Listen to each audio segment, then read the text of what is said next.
말씀을 본문으로 채택을 했습니다. 제목은 부스러기라도 좋소이다, 이런 제목입니다. 제가 얼마 전에 산에를 갔는데요, 가다가 산에 있는 큰 밤나무를 만났습니다. 밤나무 밑에 가니까 밤들이 떨어져 있었어요. 그래서 참 신기해서 자꾸 주다 보니까 상당히 많이 주었어요. 그래서 이만한 비닐봉지에 제가 좀 주워 왔는데, 산밤이라서 별로 크진 않았습니다만 아마 자연산이라서 맛은 더 있을지 모르겠습니다. 제가 여러분 밤나무를 심은 적도 없고 키운 적도 없습니다.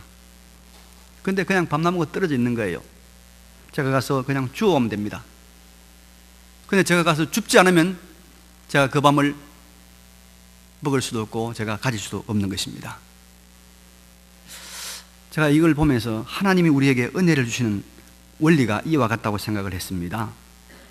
하나님께서 우리에게 필요한 은혜와 복을 땅에 떨어뜨려 놓습니다. 우리가 이걸 줍는 수고는 우리가 해야 됩니다. 특별히 주일에 하나님께서 우리에게 말씀을 통한 은혜와 복을 떨어뜨려 놓습니다. 그래서 오늘 주일날 와서 이 말씀을 받아가야 말씀 안에 있는 하나님의 복과 은혜를 우리가 가져갈 수 있고 누릴 수가 있습니다. 이런 노력도 안 하면 엄청난 복을 우리가 받을 수가 없습니다. 제가 이 교회사를 공부해보고 또 이 부흥에 대한 여러 책들을 보면요, 가장 중요했던 것이 뭐냐면 주일 성수였습니다. 주일 성수가 활발했던 그런 시대는 부흥과 축복의 역사가 일어났고, 이게 무너지면은 그 시대는 몰락했던 것입니다. 주일날 하나님이 우리에게 주시는 떨어뜨려 놓은 알밤과 같은 하나님 은혜를 우리 모아가시는 은혜 시간 되시기를 바랍니다. 오늘 본문은 예수님께서 유대인의 땅을 벗어난 이방 두로라고 하는 한 지역에서 더러운 귀신에게 참 많은 고통을 당하던 그 딸을 둔 이 헬라 여인 수로보니게 족속의 여인의 소원을 들어주신 그런 사건입니다. 그런데 이 예수님이 이 여인의 소원인 더러운 귀신 들린 딸을 고쳐주시는 과정을 보면은 우리는 주님의 긍휼로 말미암는 우리 인생의 문제 해결의 원리를 여기서 찾아볼 수가 있습니다. 먼저 우리는 예수님의 발 앞에 엎드린 한 여인의 모습을 볼 수 있습니다. 그런데 여러분, 이 예수님의 발 앞에 엎드린 여인의 모습이 바로 우리 인생의 모습인지 모릅니다. 이 수로보니게 여인이 왜 예수님의 발 앞에 엎드리고 있습니까? 이 여인에게는 딸이 있었습니다.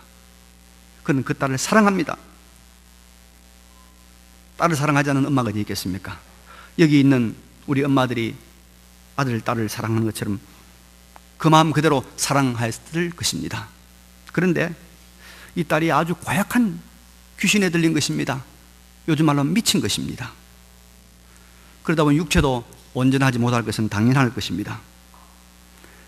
그러나 이 여인은 이렇게 사랑하는 자기 딸이 귀신 들렸고 미쳤고 질병에 고통을 당하는데 그것을 고칠 힘이나 능력이 전혀 없습니다. 그래서 예수님의 소문을 듣고 와서 예수님의 발 앞에 엎드려 지금 구하고 있는 것입니다.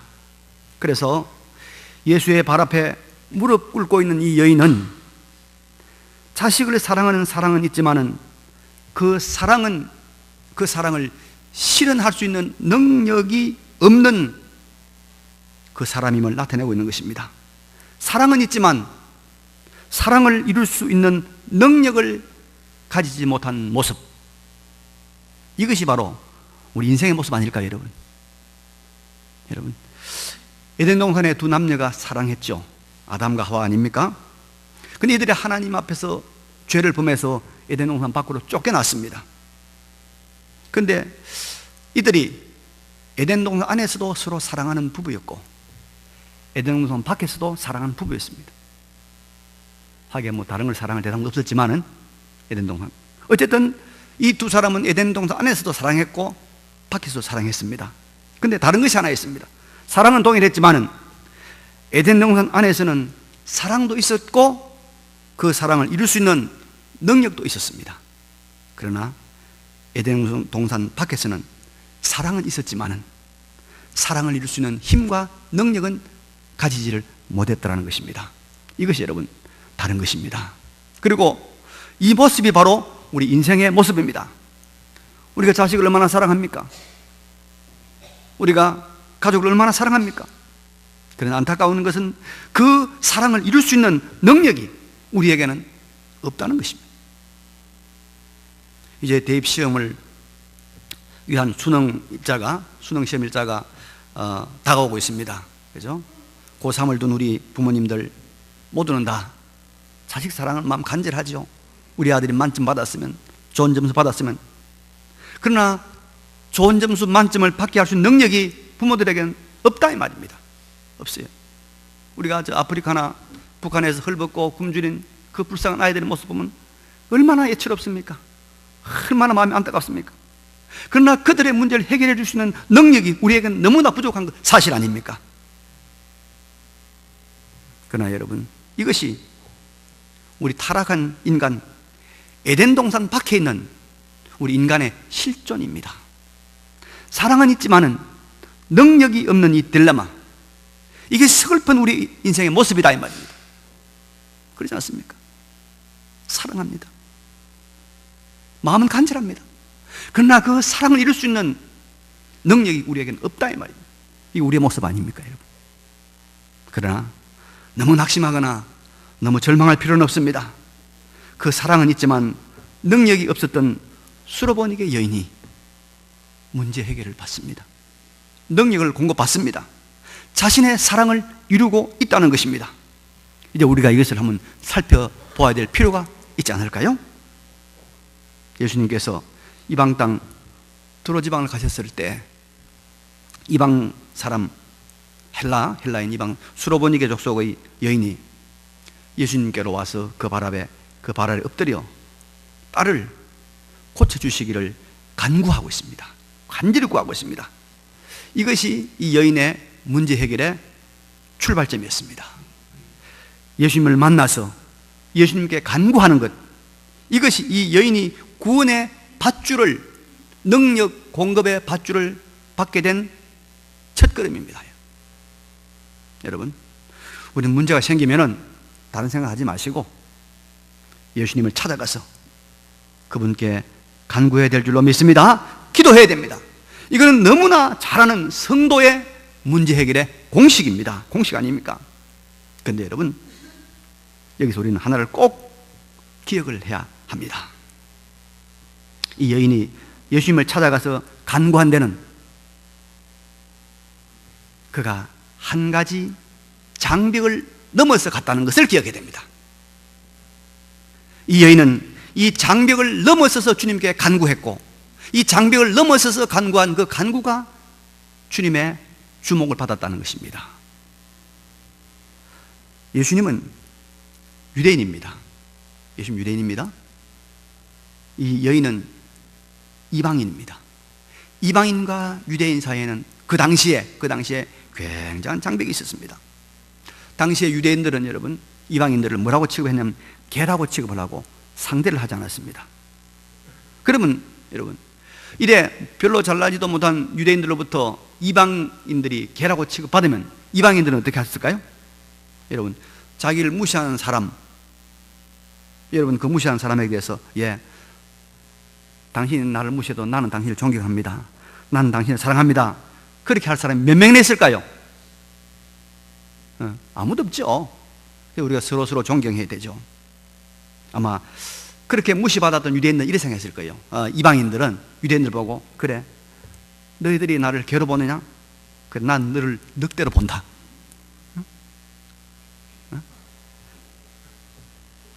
유대인과 이방인 사이에는 이런 정말 적대적인 관계, 넘을 수 없는 벽이 놓여 있었습니다.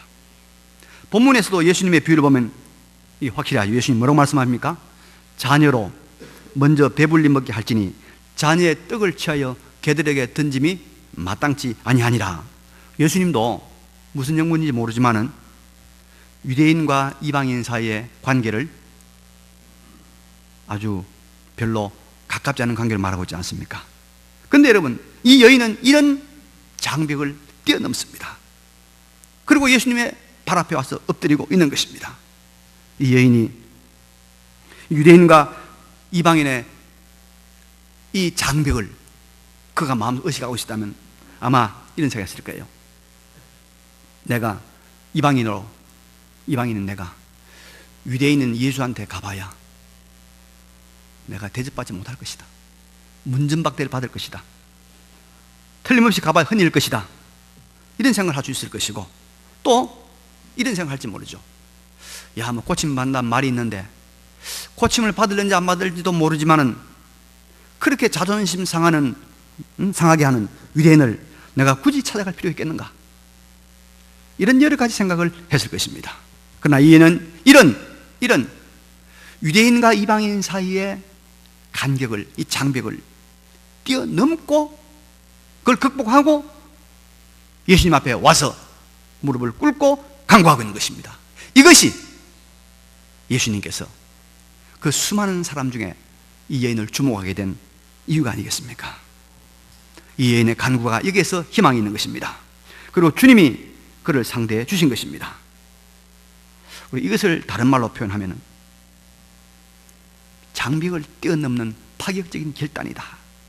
방해를 뛰어넘는 용기다. 보통의 우리가 이 선을 능가하는 그 무엇이다 라고 말할 수 있겠죠. 그걸 뛰어넘어서 주님 앞에 나가야 된다 이 말이에요. 여러분, 구약 성경에 나오는 사무엘 선지자를 아시죠? 이스라엘의 사사시대를 끝내고 정말로 오랫동안 이스라엘을 괴롭히던 블레셋을 아주 저 멀리 쫓아내고 격파하고 사울왕도 기름 부어 세우고 다윗왕도 기름 부어 세운 정말로 대단한 인물이 사무엘입니다. 그런데 그 사무엘이 어떻게 그랬냐 하면 그 어머니가 원래 아기를 낳지 못했죠. 그래서 하나님께 간구해서 그가 서름 받다가 아이를 낳았습니다.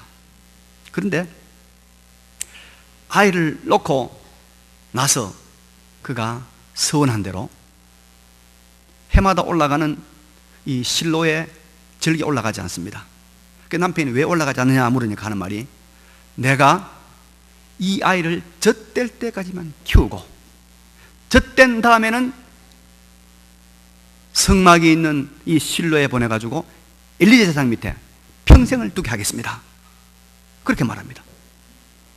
그리고는 아이를 젖을 뗄 때까지만 키우다가 젖된 다음에는 올려보내는 거예요. 여러분, 젖된 아이를 올려보내려고 하면 그 마음속에 어떤 걱정이 있을까요? 우리 엄마들 요즘요, 초등학생 돼도 그거 떼놓고 수요일 예배를 못 와. 평일 이게 공휴일날 뭘 하려고 하면 애기 때문에 못 온다는 거야. 못 온다는 거예요, 전부 다. 초등학생도 못 떼놓는데 갓 젖된 아이를 떼서 올려보낼 때 그 어머니의 마음속에 뭐가 있을까요? 근심도 있었고 걱정도 있었고 오만 가지 생각이 들까요? 그걸 뛰어넘고 올려보낸 거예요. 그리고 그때부터 하나님은 이 사무엘을 위대한 사람으로 만든 겁니다.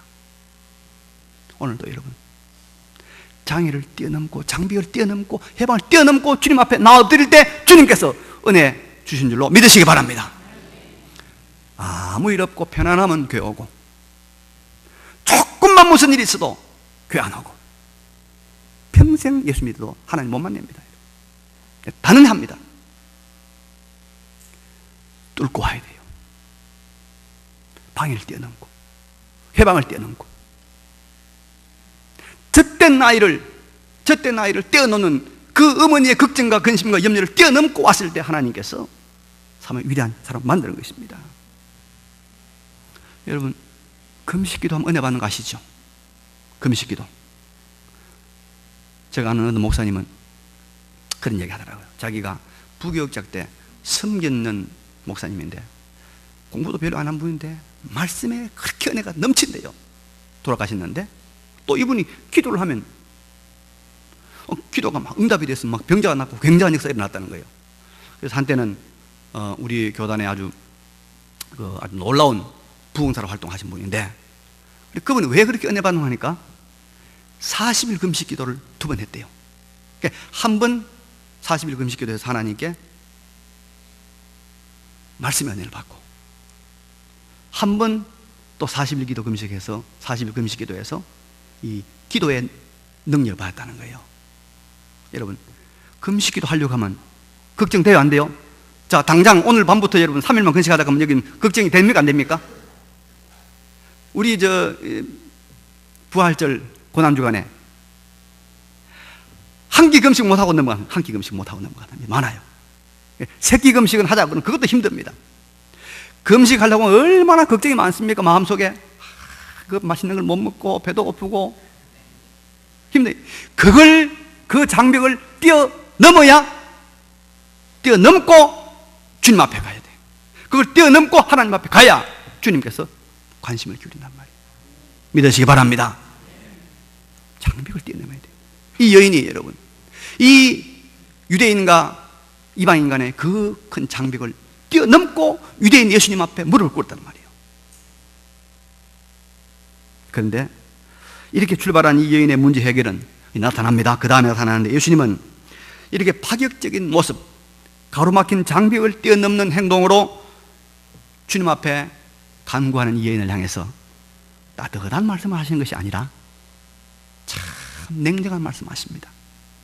자녀로 먼저 배불리 먹게 할지니 자녀의 떡을 취하여 개들에게 던짐이 마땅치 아니하니라. 이 말은 뭡니까? 유대인에게 베풀 은혜를 이방인인 너에게 주는 것이 옳지 않다, 이 말 아닙니까? 그 말입니다. 근데 이 예수님의 냉랭한 말씀에 대하여 여자가 돌아가는 것이 아닙니다. 네, 이럴 줄 알았어. 그게 아니고 뭐라고 그러죠?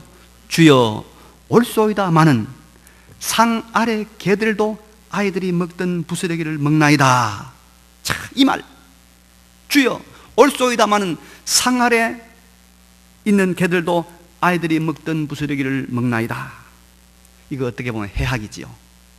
어떻게 보면 또 겸손이고 또 재치고 어떻게 보면 또 비굴한 말인지도 모르겠어요. 그러나 여러분, 놀라운 사실은 이 말을 들으신 예수님께서는 이런 대답을 하십니다. 주여 올소이다마는 상 아래 개들도 아이들이 먹던 부스러기를 먹나이다. 이 말을 들은 예수님께서 무슨 대답을 합니까? 이 말을 하였으니 돌아가라. 귀신이 내 딸에게서 나갔느니라. 이 말이 예수님의 마음을 움직인 겁니다, 여러분. 이 말이 예수님의 마음을 움직였단 말은 하나님의 마음을 움직였단 말입니다. 전능자의 마음을 움직였단 말입니다. 이것이야말로 우리가 문제 해결의 열쇠다. 주여 올소이다마는 상 아래 개들도 아이들이 먹던 부스러기를 먹나이다. 이 말이 그렇게 중요한 말이었단 말이에요. 이 말이 그렇게 감동적인 말이었단 말이에요. 여러분, 이게 무슨 말입니까? 이 말은 여인의 이런 마음을 표현한 것입니다. 주님, 나는 주님의 상에서 떨어지는 것이라면 부스러기를 주워 먹는 것이라도 감사히 받겠습니다. 만족하겠습니다. 주님, 나는 주님께 속한 것이라면 그 어떤 것이라도 감사히 받겠습니다. 나는 주님께 연결만 된다면, 주님께만 연결된다면 난 꼬리에 꼬리가 되더라도 감사하겠습니다. 이 마음 아닙니까? 주님은 이렇게 주님을 인정하고 주님을 높이는 그 마음을 보시고 말씀했습니다. 이 말을 하였으니 돌아가라. 이 말을 하였으니 돌아가라. 내 딸에게서 귀신이 나갔느니라. 오늘도 이 말을 진심으로 하는 자에게 주님께서 말씀하실 것입니다. 돌아가라. 네 문제가 해결되었다. 할렐루야. 주님의 상에서 떨어지는 것이라면 나는 부스러기라도 좋습니다. 주님의 상에서 떨어지는 것이라고 하면 그 어떤 더러운 것이라도 나는 좋습니다. 그래서 여러분, 하나님의 은혜를 참 많이 받았던 구약의 위대한 인물 다윗이 시편 84편 10절에 보면 이런 말을 하고 있습니다. 주의 뜰에 있는 하루가 다른 곳에서의 첫날보다 나으니이다. 주의 뜰에 잠시 하루 머무는 것이 다른 데 첫날보다 낫다는 거예요. 악인들의 장막에 있느니보다는 내가 주의 성전에 문지기라도 하나님에 있는 것이 낫겠다. 이런 마음으로 기도하는 사람, 우리 주님께서 주목하시는 줄로 믿습니다. 요즘은 잘 볼 수 없지만은 여러분요, 옛날에는 시골 교회 평생을 전도인으로 또 전도사로 봉사하시면서 그렇게 농촌교회를 섬기는 나이 많은 소위 말하는 만년 전도사님들이 있습니다. 주위에 있는 분들이 안타까워서 아들뻘들이 전부 목사가 되고 안타까워서 그렇게 전도사님 혹시 목사 되는 길이 이제 뭐 좀 쉽게 있는데 이만하면 목사도 해야 안 되겠습니까? 이렇게 만년 전도사로 계시겠습니까? 하면은 그분들의 고백은 이랬습니다. 나 같은 사람이 하나님의 교회에서 사역하는 것만 해도 너무 감사하다. 나는 이것으로 만족한다는 것입니다. 이게 바로 이 여인의 마음입니다. 근데 놀라운 것은 그렇게 사신 분들의 자녀들이 정말로 놀라운 하나님의 축복을 받고 큰 인물 된 것을 저는 여러 케이스를 보았습니다. 여러분, 주님의 상에서 떨어지는 것이라면 나는 무엇이라도 받겠습니다. 나는 만족합니다. 저는 가끔씩 감사가 없어지고 탄식이 나올 때마다 제가 옛날에 지금부터 20여 년 전에 감사했던 감사의 제목들을 제가 떠올려 보면서 마음을 새롭게 합니다. 그때는 교인도 몇십 명에 불과했고 예배당도 30평짜리 상가 전세였고 차도 에어컨도 안 나오는 베스타 승합차 한 대 있었습니다. 유일했습니다. 그런데 그때 제 감사의 제목을 제가 보면 이런 것들이었습니다. 하나님의 교회에 설교할 청중을 주셔서 감사합니다. 설교할 청중이 있어 감사합니다. 소그룹 성경 공부를 한 그룹이라도 할 수 있어서 감사합니다. 말씀 공부할 수 있는 시간이 있어서 감사합니다. 제가 이런 감사를 올렸던 걸 생각하면서 오늘은 내가 참 감사해야 되겠다. 지금은 나는 감사할 제목이 너무 많다. 그런 감사를 드리고 있습니다. 하나님의 교회 여러분, 주님의 교회 20명이면 어떻고 10명이면 어떡합니까? 설교할 수 있다면 얼마나 감사한 것입니까? 주님의 상에서, 그 영광스러운 주님의 상에서 떨어지는 것이라고 하면 덩어리면 어떻고 부스러기면 어떡합니까?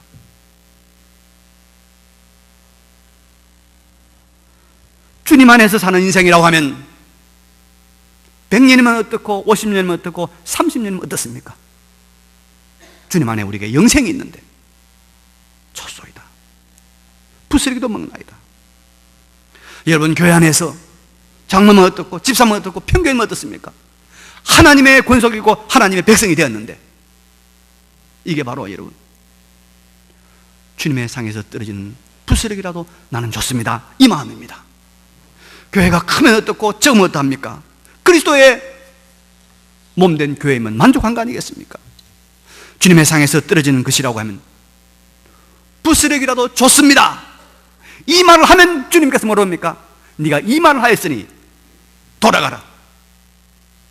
네 딸이 나았다. 할렐루야. 주님께 속한 그것을, 그리스도에게 연결된 그것을 정말로 존귀하게 여기는 사람이라고 하면 주님 우리를 주목하시고 그 고백을 한 그 고백을 주님께서는 들으시고 네가 그 말을 하였으니 돌아가라. 내 문제 해결되었느니라. 믿으시기 바랍니다. 여러분, 인간의 실존은 사랑은 있는데 그 사랑을 이룰 수 있는 능력이 없는 존재라는 것 확실하지 않습니까? 이런 인간이 장벽을 뚫고 걱정을 넘어서고 장애를 넘어서서 주님 앞으로 나아갈 때 주님은 우리를 주목하시고 그리고 무엇을 기대합니까? 우리 입에서 무슨 말이 나오기를 기대합니까? 주님의 상에서 떨어지는 것이라면 부스러기라도 나는 좋습니다. 주님께 연결된 것이라면 그 어떤 것이라도 나는 귀합니다. 그 감사한 마음, 그 겸손한 마음으로 고백하기를 기다리시고, 이 고백만 떨어지면, 이 말만 떨어지면 네가 이 말을 하였으니 돌아가라, 문제 해결되었다. 이 놀라운 주님의 은혜가 우리 가운데 임하게 될 줄로 믿습니다. 오늘 남은 생애를 이 말씀에 의지해서 주여, 주의 상에서 떨어지는 부스러기라도 나는 만족합니다. 왜? 주님 산에서 떨어지기 때문에. 이 겸손한 마음, 이 고백으로 살아간 우리 모두가 되시기를 간절히 바랍니다. 이 말씀을 기억하시면서 잠시 한번 통성으로 하나님 앞에 기도드리겠습니다. 기도하겠습니다. 거룩하시고 전능하신 우리 아버지 하나님, 아버지 하나님 은혜를 감사를 드립니다.